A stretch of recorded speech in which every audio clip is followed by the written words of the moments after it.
Hello everyone. तो आज बात करते हैं यूजेस ऑफ स्फेरिकल मिरर्स पर। स्फेरिकल मिरर होते हैं दो तरह के, concave mirror and convex mirror. पहले कॉनकेव मिरर को डिस्कस करें तो कॉनकेव मिरर का नेचर होता है कन्वर्जिंग, मतलब इस पर जितनी भी लाइट रेस पड़ती हैं ये उन सभी लाइट रेस को एक पॉइंट पर कन्वर्ज या फोकस करा सकता है। कॉनकेव मिरर ऑब्जेक्ट से छोटी इमेज, ऑब्जेक्ट से बड़ी इमेज, ऑब्जेक्ट के बराबर की इमेज भी बनाता है। इनफैक्ट कॉनकेव मिरर ऑब्जेक्ट की उल्टी एज वेल एज ऑब्जेक्ट की सीधी इमेज भी बना सकता है। डिपेंड करता है कि ऑब्जेक्ट मिरर से कितनी दूरी पर रखा हुआ है। जैसे अगर हम लोग बात करें कि पहला केस कॉनकेव मिरर का कहता है कि कॉनकेव मिरर है मेरे पास सपोज, और ये इसके ऊपर मैंने पॉलिश लगाई, बैक साइड पॉलिश लगाते हैं, इनर साइड केव साइड रिफ्लेक्शन होता है, ये है पोल, और ऑब्जेक्ट रखा है सपोज इनफाइनाइट पर। देखिए इनफाइनाइट का क्या मतलब है, ऑब्जेक्ट इनफाइनाइट पे वहां से लाइट रे आती हैं और मिरर को स्ट्राइक करती हैं, हिट करती हैं। इनफाइनाइट का सेंस ये है, देखिए इनफाइनाइट डिपेंड करता है ऑब्जेक्ट या मिरर के साइज पर। जैसे मेरे लिए इनफाइनाइट, अगर मैं ऊपर देखूं तो चांद सितारे हमारे लिए इनफाइनाइट की दूरी पर है, हम उसे इनफाइनाइट कंसीडर करते हैं। लेकिन वहीं ऑब्जेक्ट अगर छोटा हो, चींटी का साइज बहुत छोटा है, तो उसके लिए इनफाइनाइट क्या है, ये मेरा हाथ चींटी मान लो और ये वाला हाथ इनफाइनाइट मान लो। तो वैसे ही क्या है, अगर हमारे मिरर का साइज बहुत छोटा है तो इनफाइनाइट में यहां तक कंसीडर कर सकता हूं। अगर लाइट रेज इनफाइनाइट से आती हैं तो रूल कहता है कि ये सारी लाइट रे एक पॉइंट पर जाकर के कन्वर्ज हो जाएंगी, क्योंकि इसका नेचर कन्वर्जिंग है। ये सारी लाइट रेज को एक पॉइंट पर जाकर के मीट करवा देगा, उस पॉइंट को हम कहते हैं फोकस। अगर मैं और लाइट रेज भी ले लूं ना तो भी सारी लाइट रे कहां जाके मिलेंगी, ये इंसिडेंट रे जो जा रही, जो एरो लगा जानी था, इंसिडेंट जो आ रही है वो रिफ्लेक्टेड रे, सारी लाइट रे कहां जाके मीट कर जाएंगी, फोकस पर। अब इसी कंडीशन की वजह से देखो बच्चों को ना सारे यूज एक साथ पढ़ा दिए जाते हैं। मैं यहाँ क्या कर रहा हूँ, आपको पर्टिकुलर कंडीशन का कहाँ उपयोग हो रहा, कहाँ यूज हो रहा वो बता रहा हूँ। इस कंडीशन का जहां पर हमने ऑब्जेक्ट को कहां मान लिया है, ऑब्जेक्ट बहुत दूर है, इनफाइनाइट पर है, इस कंडीशन कॉनकेव मिरर की ये वाली कंडीशन यूज होती है सबसे पहले तो सोलर कुकर्स में, सोलर फर्नेस में। दो तरह के सोलर कुकर यहाँ मैंने दिखा रखे हैं, ये है बॉक्स टाइप, ये बॉक्स जैसा दिखने वाला सोलर कुकर है, और ये नॉर्मल आपका डिश एंटीना जैसा दिखने वाला सोलर कुकर है। अब इसमें समझिएगा कि कॉनकेव मिरर कहाँ लगा हुआ है। देखिए ये रिफ्लेक्टर आप देख रहे हैं, ये जनरली प्लेन मिरर भी हो सकता है, कॉनकेव मिरर भी हो सकता है। सन कहाँ है, इनफाइनाइट पर है। सन को मैं मान लेता हूँ सन भैया आपका इनफाइनाइट पर हो गया, और सन से जो लाइट रेज आ रही हैं वो सारी की सारी एक पॉइंट पर जाकर के कन्वर्ज हो जा रही हैं, जिसकी वजह से उस पॉइंट पर ये जो डब्बा रखा है ना, इसमें आपके खाना रखा हुआ है, उस पॉइंट पर सनरेज उस पॉइंट पर जाके कन्वर्ज हुई।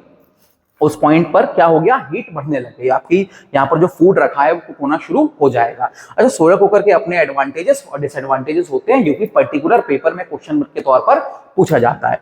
सोलर कुकर के एडवांटेज फटाफट समझे तो न्यूट्रिशन वैल्यू खाने की खत्म नहीं होती, प्रोटीन्स वगैरह डैमेज नहीं होते, है ना। लेकिन कुछ डिसएडवांटेजेस भी है कि आप इसमें बेकिंग कर सकते हैं, बॉइलिंग कर सकते हैं, इसमें पूड़ियां नहीं तल सकते, फ्राइंग नहीं हो सकती सोलर कुकर में। तो एडवांटेज डिसएडवांटेज हम पे कभी फुर्सत में बात करेंगे। ये भी सोलर कुकर है तो दिख ही रहा है, कॉनकेव मिरर बहुत सारे लगे हुए हैं। जैसे ही सन से लाइट रेज आएंगी, इन सब लाइट रेज को एक पॉइंट पर फोकस करा देगा, जिसकी वजह से यहाँ पर रखा हुआ खाना, इसमें तो भाई साहब आप इस तरह के सोलर कुकर में आप इवन फ्राइंग भी कर सकते हैं, है ना। डिजाइन का फर्क है वैसे। अच्छा, दूसरी बात, कॉनकेव मिरर की यही कंडीशन आपके डिश एंटीनास में भी यूज होती है। डिश एंटीनास में काम से लाइट रेज तो नहीं आती, जो आपके मोबाइल या टीवी सिग्नल्स होते हैं वो होते हैं इलेक्ट्रोमैग्नेटिक वेव्स। तो मैं ये भी कह सकता हूं कि लाइट भी एक इलेक्ट्रोमैग्नेटिक वेव ही है, लेकिन फिर भी मैं ये कहूं कि ये कॉनकेव मिरर जो है, ये स्टील का जो बना हुआ है ना, ये एज अ मिरर काम कर रहा है। ये जो कॉनकेव मिरर्स होते हैं ये सिर्फ लाइट रेज ही नहीं, इनफैक्ट ये रेडियो सिग्नल्स के लिए भी काम कर सकते हैं। ये जो बड़े बड़े एंटीनास वो लगाते हैं ना नासा वगैरह वाले, वो भी यूज करते हैं इसी चीज को। अच्छा, इसी कंडीशन की वजह से इसको आंख के डॉक्टर, आईज वाले, ईयर के डॉक्टर्स, है ना, और नोज के डॉक्टर, जो नाक के डॉक्टर होते हैं, सूट मिला के इनको हम एक नाम देते हैं ईएनटी डॉक्टर्स, ईएनटी। लेकिन टी यहां पर मैं इसलिए नहीं बोलना चाह रहा था क्योंकि जो यहां पर है ना टीथ डेंटिस्ट लोग ये कंडीशन यूज नहीं करते। कॉनकेव मिरर को तो ईएनटी डॉक्टर्स यूज करते हैं। वही मैंने कहा ना कि अलग अलग कंडीशंस को अलग अलग जगहों पे यूज किया जाता है। ज्यादातर बच्चे पढ़ते हैं कि concave mirror is used by ENT doctors, लेकिन कौन सी कंडीशन, ये जो कंडीशन है वो कान वाले डॉक्टर, नाक वाले डॉक्टर्स यूज करते हैं, लेकिन डेंटिस्ट लोग ये कंडीशन यूज नहीं करते। वो अगली कंडीशन में बताता हूं मैं आपको। देखो फिलहाल इसको समझते हैं। ईयर एंड नोज के डॉक्टर क्या करते हैं, मान लो आपके कान में कुछ चला जाता है, ईयर में चला जाता है, डॉक्टर आप घुस तो सकता नहीं है कान में, तो वो क्या करेगा, टॉर्च लगाएगा इस तरह से, एक वो अपने हेड पर, अपने सर पर एक तरह का मिरर लगा लेता है, इसमें आपकी लाइट भी फिटेड होती है। अब वो आपके कान में जाकर देखेगा, जिससे उसको एक बड़ी सारी की सारी लाइट रे एक पॉइंट पर फोकस हो जाएगी, और वो अपना सर हिलाएगा, कभी ऐसे करेगा कान को, कभी ऐसे करेगा। वो क्या कर रहा, ऑब्जेक्ट को कुछ ऐसे एडजस्ट कर रहा है कि सारी लाइट रे फोकस पर मिले, उसी पॉइंट पर जाकर के लाइट रे पड़े ताकि उसको अच्छे से देखे जहां पे आपको प्रॉब्लम हुई है। तो कॉनकेव मिरर की ये वाली कंडीशन जहां पर ऑब्जेक्ट कहां है, इनफाइनाइट पर होता है, ये कंडीशन हम लोग यूज करते हैं।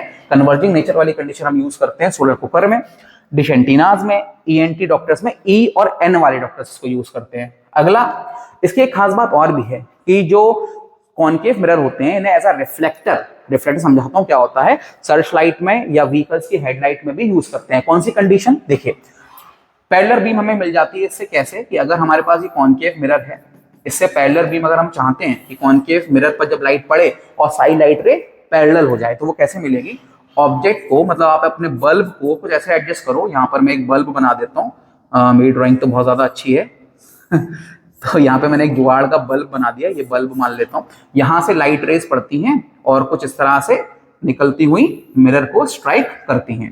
तो ये रूल कहता है कि अगर लाइट रे फोकस से होकर मिरर को स्ट्राइक करेगी तो आफ्टर रिफ्लेक्शन वो प्रिंसिपल एक्सिस के पैरेलल हो जाती है। मतलब अगर हमारा बल्ब पीछे, अगर मैं ये लगा दूं बीच में, मैंने देखो यहाँ पे देखना, ये सर्च लाइट को समझो, यहाँ पर आपको बैक साइड में दिख रहा है ना, ये आगे तो आगे क्या लगा हुआ, आगे तो ग्लास है, लेकिन आपको यहाँ पे जो बैक साइड में दिखाई पड़ रहा है वो है रिफ्लेक्टर, वो भी कौन सा, कॉनकेव मिरर का बना हुआ। बीच में क्या लगा है, यहाँ आपका बल्ब लगा है, ये है आपका बल्ब और पीछे रिफ्लेक्टर है। लाइट रे जब बल्ब से निकलती हैं इस मिरर पे टकराती हैं और प्रिंसिपल एक्सिस से पैरेलल हो जाती हैं, जिससे हमें एक पैरेलल बीम बहुत दूर तक कार की, बाइक की, व्हीकल्स की रोशनी या इन टॉर्च की रोशनी, इसको टॉर्च बोलते हैं, इसको भी टॉर्च बोल सकते हैं, इसको सर्च लाइट भी बोल सकते हैं। टॉर्च वर्ड यूज करते हैं छोटी लाइट के लिए जो आसपास का देखना हो, मतलब थोड़ा बहुत दूर देखना हो। सर्च लाइट जब बहुत दूर देखना हो, है दोनों ही टॉर्च एक तरह से। एक्चुअली सर्च लाइट कुछ ऐसे दिखते हैं, है ना, एक्चुअल में है तो ये भी सर्च लाइट ही, बट ये पुराने जमाने टाइप के हैं। इनको आपने देखा होगा, आज भी चल रहे हैं, इनको आपने देखा होगा आर्मी एरियाज में, है ना, पेट्रोलिंग के तौर पर यूज करते हैं ना, जांच पड़ताल कर देखभाल करने के लिए यूज करते हैं। सी बीचेस पर यूज किया करते हैं, है ना कि कहीं कोई डूब ना जाए, कूद ना जाए, उस तरह से इसको यूज करते हैं। क्यों यूज करते हैं कॉनकेव मिरर को एज अ रिफ्लेक्टर, क्योंकि वहां से हमें पैरेलल बीम मिल सकती है कि अगर हम बल्ब को कुछ ऐसे एडजस्ट कर दें कहां आ जाए, फोकस पर। तो कॉनकेव मिरर की ये वाली कंडीशन कहां यूज होती है, कार की, बाइक की हेडलाइट्स में पीछे एज अ रिफ्लेक्टर यूज करते हैं इस कंडीशन को। ठीक है, अलग अलग कंडीशन के अलग अलग यूज मैं आपको बता रहा हूं। तो पहला यूज कहां पर, यहां पर हमें कन्वर्जिंग नेचर देखने को मिलता है सोलर कुकर में, ईएनटी या ई और एन को कहूं वहां पर, सोलर फर्नेस में, डिश एंटीना। दूसरा पैरेलल बीम ऑफ लाइट पाने के लिए कहां पर, हेडलाइट्स में। एक और यूज देखो आप इसका, कि इसको एज अ मैग्नीफाइंग मिरर भी यूज किया जाता है। मैग्नीफाइंग मिरर में कौन सा, मैंने कहा था ना, ऑब्जेक्ट्स की बड़ी इमेज दिखाता है। देखो भाई, कॉनकेव मिरर ऑब्जेक्ट्स की बड़ी इमेज दिखाता है, बट बड़ी सीधी भी दिखाता है, बड़ी उल्टी भी दिखाता है। यहां कौन सी कंडीशन यूज होती है, जरा पकड़िएगा इस चीज को। तो यहां पर मैंने ये कॉनकेव मिरर बनाया, थोड़ा इसको इधर बनाता हूं, इमेज पीछे बनेगी। ये कॉनकेव मिरर, ये पॉलिश लगाई, यहां पर अगर हम, ये पोल हुआ, पोल और फोकस के बीच में जब ऑब्जेक्ट होता है, पोल और फोकस के बीच में, पहली लाइट रे हमने प्रिंसिपल एक्सिस से पैरेलल ली, रिफ्लेक्शन के बाद ये फोकस से होकर के जाएगी। दूसरी लाइट रे जब हमें कुछ समझ नहीं आता कहां से लेनी है, तो हम सेंटर ऑफ कर्वेचर से ले लेते हैं। तो दूसरी लाइट रे हमने ले ली सेंटर ऑफ कर्वेचर से, कुछ ऐसे मान लिया कि ये सेंटर ऑफ कर्वेचर से होकर के जा रही है। अब इन दोनों लाइट रेस को हम लोग क्या ले लेते हैं, बैक साइड एक्सटेंड करा लेते हैं। तो यहां पर हमें इस ऑब्जेक्ट की इमेज दिख जाएगी। अगर मैं इसको नाम दे देता हूं ए और बी, तो ये हो जाएगा ए डैश एंड बी डैश। तो मैग्नीफाइंग ग्लास के तौर पर या मैग्नीफाइंग मिरर के तौर पर, ग्लास को नहीं, मैग्नीफाइंग मिरर के तौर पर हम इसको यूज करते हैं। कौन सी कंडीशन, जब ऑब्जेक्ट पोल और फोकस के बीच में होता है। ठीक है, अब इसी केस की वजह से या इसी कंडीशन की वजह से हम इसे शेविंग मिरर के तौर पर, मेकअप मिरर के तौर पर यूज करते हैं। शेविंग में क्या होता है, जब आप रेजर से शेव कर रहे होते हैं, कोई भी बार बार शेव कर रहा होता है, पर्टिकुलर जब आप खुद करेंगे तभी आप इस चीज को फील कर पाएंगे, भविष्य में कभी करिएगा। तो जब आप शेव करते हैं ना, तो कहीं कोई कट ना लग जाए, कहीं कोई हेयर, कोई स्पॉट रह ना जाए, तो उसके लिए हम लोग क्या करते हैं, अपने चेहरे को कुछ ऐसा कॉनकेव मिरर लेते हैं, आगे पीछे करते हैं, वो कंडीशन लेके आते हैं जहां ऑब्जेक्ट कहां आ जाए, मतलब हमारा फेस कहां आ जाए, पोल और फोकस के बीच में आ जाए, ताकि हमें बहुत अच्छा अच्छा बड़ा बड़ा दिखे। इसको मेकअप मिरर के तौर पर भी यूज किया जाता है, जैसे फिल्मों में आपने देखा हो, एक्टर्स वगैरह, जो एक्ट्रेस वगैरह होती है, इनफैक्ट आपने वैनिटी वैन्स में ऐसे मिरर्स लगे देखे होंगे, अगर आपने कभी मूवी में वो देखी ना, जिसमें वो घर जैसा कार या वैन होती है ना एक्टर्स की, वहां पर सामने एक मिरर होता है, उसमें कहते हैं दादा यहाँ रह गया, टच है यहाँ रह दो, यहाँ कर दो, यहाँ कर दो। तो जिनके मेकअप आर्टिस्ट होते हैं ना, वो इसी मिरर में देख देख के टचअप करते हैं, तो इसे मेकअप के मिरर के तौर पर भी यूज कर सकते हैं। तो 3 पॉइंट समझो फटाफट से, 3 या 4 पॉइंट कि कॉनकेव मिरर को अगर बोर्ड एग्जाम में क्वेश्चन आ जाता है, कोई आपसे पूछ लेता है कि कॉनकेव मिरर को कहां यूज करते हैं, फर्स्ट नंबर पर बोल दो कन्वर्जिंग नेचर। कन्वर्जिंग नेचर होने की वजह से हम उसको सोलर कुकर में, सोलर फर्नेस में, या फिर डिश एंटीनास में, या फिर ईयर नोज के डॉक्टर्स इसको यूज करते हैं वगैरह वगैरह। सेकंड केस में आप बोल सकते हो कि इसको हेडलाइट्स में, पैरेलल बीम लेने के लिए, है ना, हेडलाइट में, टॉर्च में, ठीक है, टॉर्च में यूज कर सकते हैं, सर्च लाइट में, ठीक। थर्ड नंबर पे आप बोल सकते हो उसको शेविंग मिरर या फिर मेकअप मिरर के तौर पर भी यूज कर सकते हैं। ये सारे पॉइंट हुए आपके कॉनकेव मिरर के यूजेस। नेक्स्ट पॉइंट पे चलते हैं, कॉन्वेक्स मिरर क्या करता है। कॉन्वेक्स मिरर का नेचर होता है डाइवर्जिंग, जितनी भी लाइट रेज पर पड़ती है वो सब लाइट रेज को ये फैला देता है। कॉनकेव क्या करता है, कन्वर्जिंग नेचर, और ये डाइवर्जिंग नेचर रखता है कॉन्वेक्स। मतलब कि अगर ये मेरे पास कॉन्वेक्स मिरर है, ये इसकी प्रिंसिपल एक्सिस हुई, अगर आप जानते हैं तो इसकी दोनों तरफ बनानी पड़ती है, क्योंकि रूल होता है light always travels from left to right. हमेशा लाइट जब हम कॉपी पे बना रहे होंगे तो हमेशा कुछ इस तरह से लेते हैं, तो इसकी हमें डायग्राम उल्टा बनाना पड़ता है।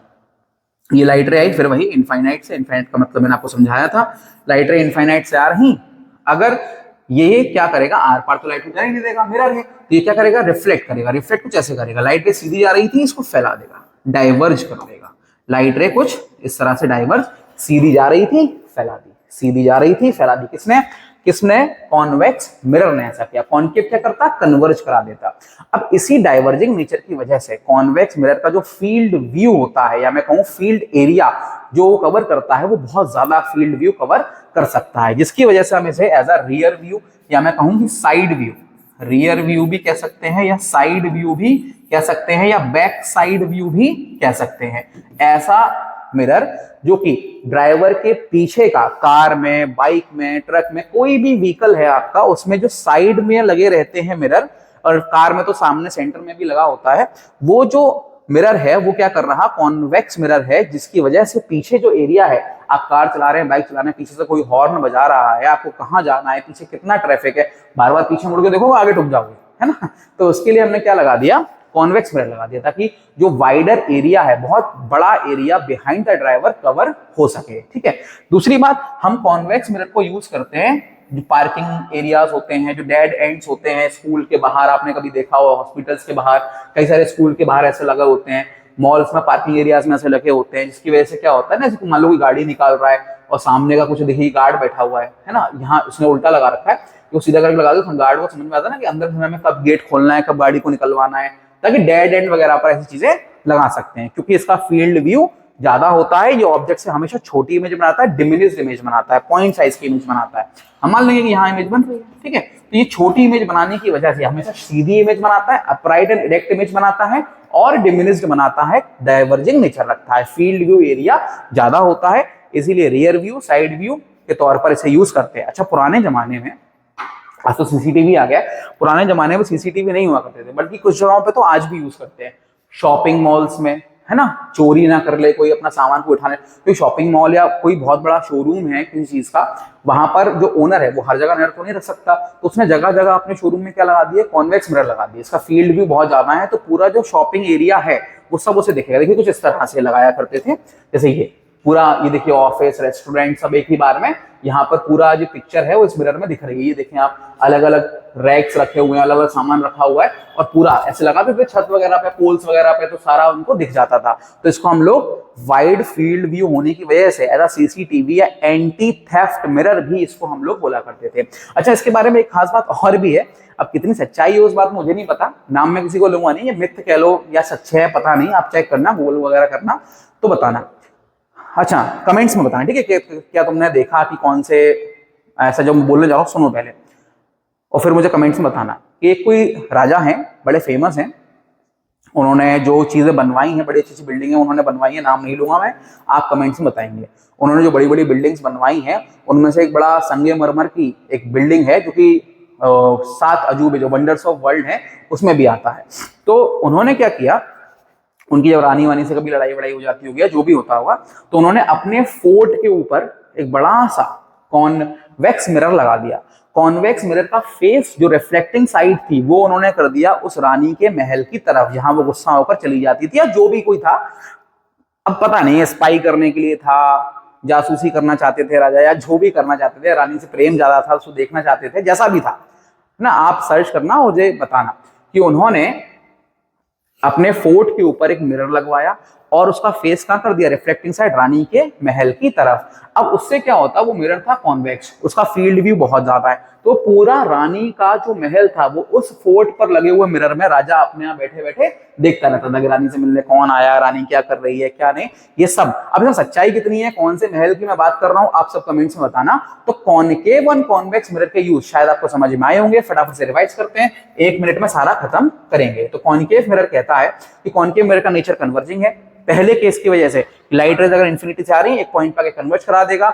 इसको सोलर कुकर में यूज करते हैं, इसको डिश एंटीनास में यूज करते हैं, या फिर इसको ईयर नोज और ईयर नोज तक ही रहते हैं, टीथ वाली बात मैंने नहीं बताई, शायद अभी बताता हूं। ईयर और नोज वाले डॉक्टर इसको यूज करते हैं, आपको पूरा पेपर में लिखना ईएनटी डॉक्टर्स, ठीक है। नेक्स्ट, पैरेलल बीम लेने के लिए हेडलाइट्स वगैरह में यूज किया जाता है, कब, जब ऑब्जेक्ट फोकस पे हो। आपसे कब नहीं पूछेंगे, आपसे सिर्फ यूज पूछेंगे कि 3-4 यूज बता दो, ठीक है। तो पहला यूज बोल देना कि भैया ENT doctors, solar cooker, dish antennas, फिर अगला बोल देना आपके पास कौन सा, या 3-4 हो गए ना। अब अगला नंबर बता देना इसका, पैरेलल बीम हेडलाइट्स के में एज अ रिफ्लेक्टर यूज करते हैं, use in the headlights of vehicle as a reflector, ऐसा कह सकते हैं आप, ठीक है। नेक्स्ट, इसका हम लोग कह सकते हैं कि मेकअप मिरर के तौर पर या शेविंग मिरर के तौर पर हम इसे यूज करते हैं। कौन सी कंडीशन, अच्छा यही वाली जो कंडीशन है जो डेंटिस्ट लोग यूज करते हैं, टीथ का एग्जामाइन करने के लिए, चेकअप करने के लिए। इसमें क्या होता है, ऐसे इनके पास इक्विपमेंट होता है, बड़ी सी चम्मच टाइप की चीज होती है, उसमें नीचे एक सर्कल सा कॉनकेव मिरर अटैच होता है। वो बोलते हैं कि आप अपना मुंह खोलो और चम्मच को आपके मुंह में ऐसे लगा देते हैं, फिर देखते रहते हैं कहाँ किस दांत में क्या गड़बड़ है। तो ENT doctors concave mirror use तो करते हैं, लेकिन कौन सी कंडीशन कहां, वो आप याद रखेंगे तो आपके लिए नॉलेज के लिए अच्छा रहेगा, आगे काम आएगा। ईयर और नोज में कौन सी, फर्स्ट कंडीशन। लास्ट कंडीशन कहां, टीथ में। अच्छा, तो ये तीनों यूज हो गए, खत्म। फिर कॉन्वेक्स मिरर की बात करें, फील्ड व्यू बहुत ज्यादा होता है, रियर व्यू मिरर सबसे अच्छा एग्जांपल।